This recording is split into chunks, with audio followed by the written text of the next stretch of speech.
Hi, I'm Lou with another episode of My Car Story, and today I was at the Fountain Hills Car Show on a Sunday in Arizona, and I met Paul Maas. Paul, you have a great car with a great story. What year, make, and model is this one? It's a 1959 Buick LeSabre. Let's take a look at our featured attraction. So right off the bat, you have this eyebrows tipped in look. If you see that behind you, just get out of the way. But what an amazing 59 50s fin fun car. So you've had this one, I know, since 2015, but you've got an interesting story, and we're going to show that picture when we turn the car around of the car. But where did you find this one? I found it on the internet, and it didn't have any pictures. Normally I just passed by, but it said gray bubble top 1959. I called the guy on Sunday night. Turns out it was a real survivor. Stayed in one family since new. And I called the guy on Sunday night. He sent me some pictures. On Monday morning, I was on an airplane to Philly. Isn't that amazing? And how long have you been wanting to find something like this? You said you were looking for a while. Oh, well, my first car was a 1959 Buick, and I always wanted another one. And I was actively looking for probably 5 to 7 years and couldn't find one that fit the bill. Either, didn't have enough quality remaining in the car, or it was astronomically expensive. So this one just fit exactly what I wanted. This one fits the bill. I'm going to step back one more time just to show. This is a long car. How long is this car? 19 feet long. It's quite. And it weighs 4,500 pounds. Wow. So I upgraded it to power disc brakes and dual exhaust. Really, it looks good. Let's take a look under the hood, shall we? I know this is a survivor. What great condition. So you're technically, are you the second owner? Technically the second. I bought it from an estate. I have the registration when the gentleman bought it new in 1960. So I have the original registration in the glove compartment. Right. But it stayed in the family, so it did pass hands a couple of times. But technically I'm the second owner. Right. So for all the purists who want to say we got the wrong air cleaner on, yes, you're correct. We added I had to have a 4-barrel carburetor, and the only air cleaner that fit, because when I was a kid I wanted a 4-barrel carburetor and dual exhaust, so now I do. Now you But anyway, do. the only air cleaner that would fit is this one that says Wildcat on it. Which is pretty cool that it says that too. Let's fire it up, shall we? Okay. We've got a great horn on this car too, so as we fire it, we're going to beep that horn for you. Look at the gap between this radiator here and there. You get the Supreme service.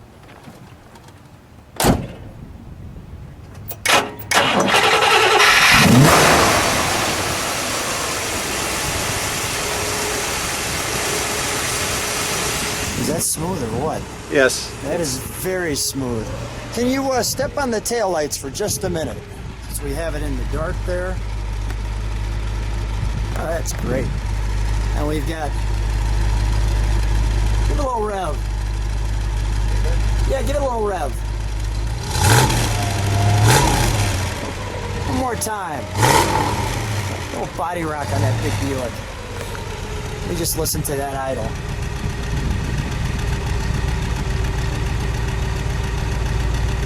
So quiet and smooth. Yeah, sure. Tell me the In order to start the car, Yeah. you move it to the on position, Okay. and then you just step on the gas pedal. Oh, really? Okay, we turn it to the on, and then just step on the gas pedal, and it starts. Now I can go open the trunk. If you need to. That's pretty cool. Well, speaking of the trunk, we're going to turn this one around and take a look at the back end and those fabulous fins. Well, we turned it around, obviously, so you could see these fabulous fins on this one. That's quite the look in front of you. So as we get a little closer, the dual exhaust was not factory, but take a look at this jewelry right there.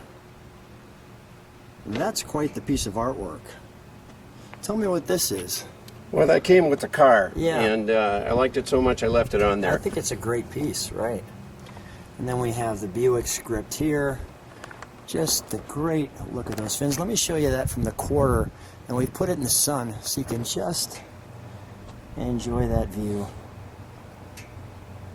right there. So let's open the trunk, shall we? We don't have any trunk and treats for you. I just met Paul at a car show, but we did clear it out for you, and there is a lot of room.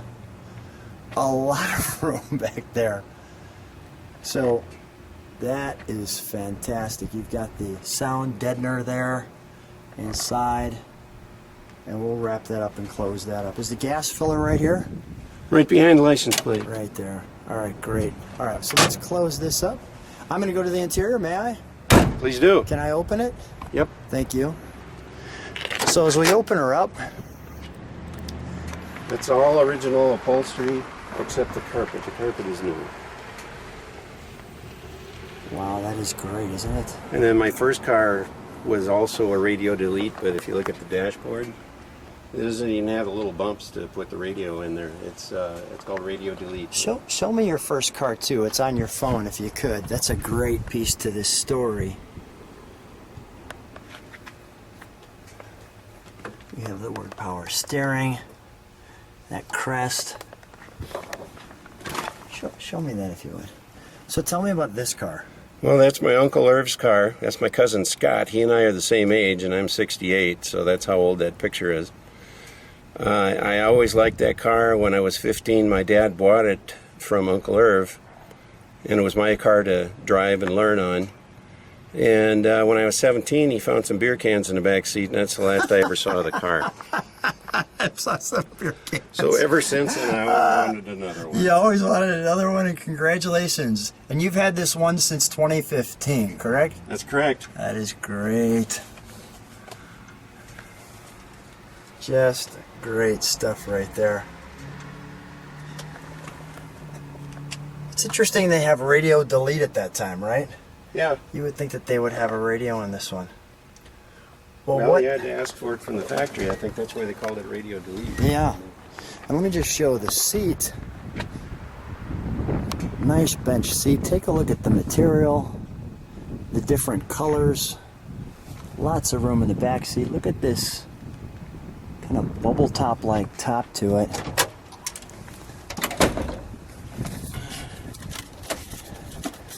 A little something there for us. Yeah. All right. Let me come around that way.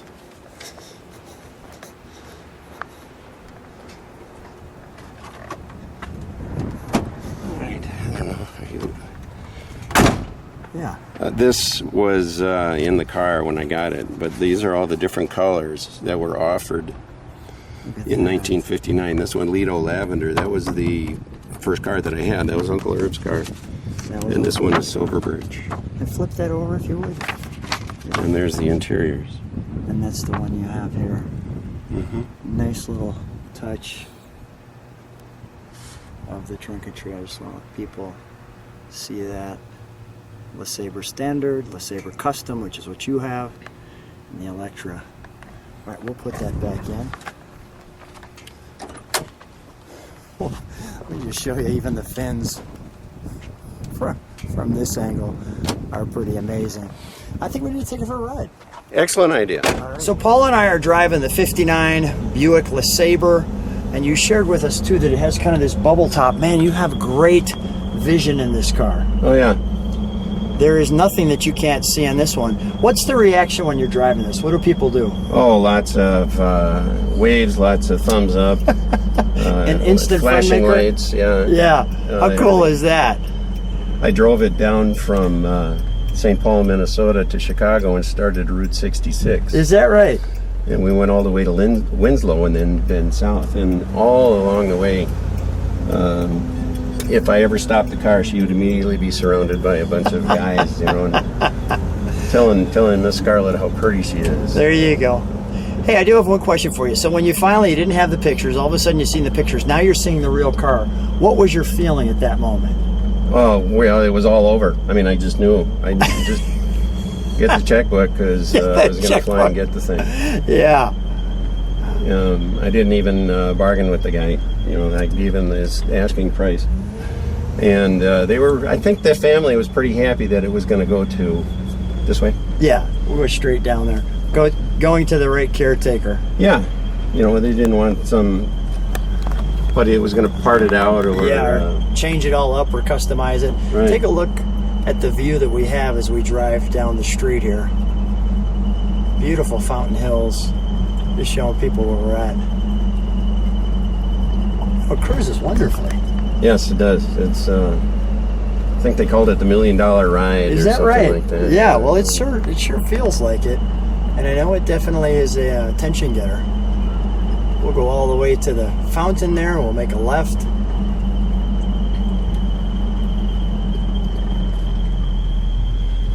The great thing about this too is, you know, we've got this big bench seat. I think we fit like 2 more people comfortably in the front. Yeah. I joke about that when we're going to car shows, and my cousin with Corvette says he's got an empty seat, and you can take 1 person. And I say, well, I can take 7. Yeah, comfortably. Unless for I sure. use the trunk, then it can take 12. Yeah, you can take 12. That is great. Oh, what a great car. Yeah, and we've got a great view here. The fountain of Fountain Hills in Fountain Hills, Arizona. Just on a wonderful day.